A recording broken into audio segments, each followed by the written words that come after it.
guys, so today we're going to be taking a look at the Marvel Retro Series Storm.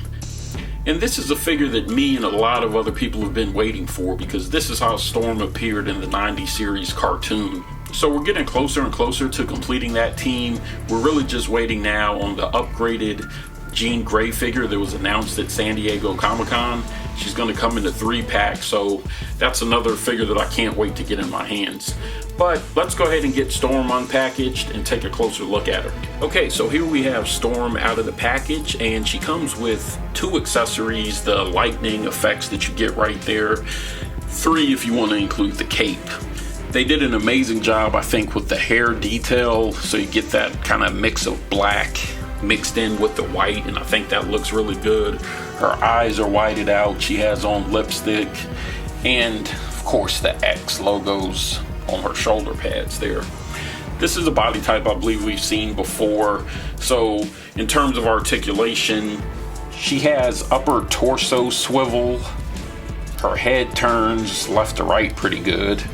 You can get her looking down about that much. Her hair does interfere with getting her to look up, but that's not really a big deal to me. Unfortunately, she doesn't have double jointed elbows. It would have been nice if they added that in, but nope, she still has the single jointed elbows. You can still get her arms moving pretty well, even with the shoulder pads, so you can get her with her hands raised up. Because she doesn't have ab crunch or anything, you're gonna have to rely on the upper torso swivel and pivot, so you can get her leaned back about that far and lean forward about that much.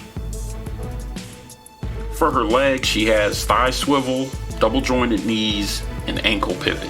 She does have pegs on the bottom of her feet, but there is no peg on her back, so if you want to get her in a flying stance, you're going to have to use a figure stand, which won't be that big of a deal. You'll still be able to get it around her waist right there if you want.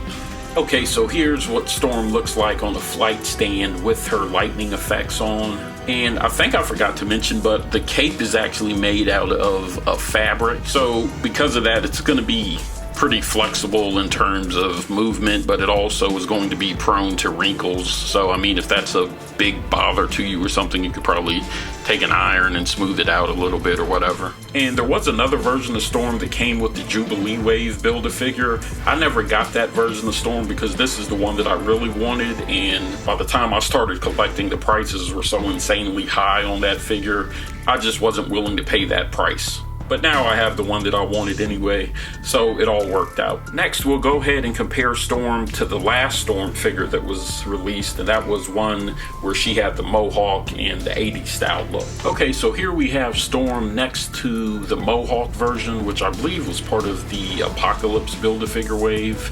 So I like both versions, but you know, like I said, the one in the white with the full head of hair with the detail in there is the one that I've been waiting for. Although the mohawk version is pretty cool, admittedly. This Storm does come with a little vest instead of a cape. But other than that, I like both versions of Storm, but I'm definitely happy to have the new one. And if you're curious about whether or not you can swap the heads, you can, and this is what it looks like. It actually looks pretty good, especially on the new figure. I like the mohawk on there. Not how I'm going to display it, but you do have that option. So now let's move on to my final thoughts. Okay, so for my final thoughts, the only thing I think they could have done better with this figure is double jointed elbows. And I mean, you're gonna hear me say that repeatedly with all the female figures, but outside of that, I have no complaints. I mean, sure, they could have done some body shading, but you don't really see that too much on Marvel Legends. You see it more so on the Marvel Select series, so I wasn't really expecting any body shading, but they definitely did a good job with the hair. I think they nailed it. So you get that mixture of black and white and kind of a grayish color to it. And like I said, I just don't have any complaints. I mean, she's the perfect figure to me, one of my Grail figures. But you guys let me know what you think in the comments. Is this the definitive Marvel Legends version of Storm? Or do you prefer the one from the Jubilee Build-A-Figure wave, or maybe the Mohawk version? Let me know in the comments. But thank you guys for watching. Thank you for your support. Don't forget to like and subscribe, and I'll see you on the next video.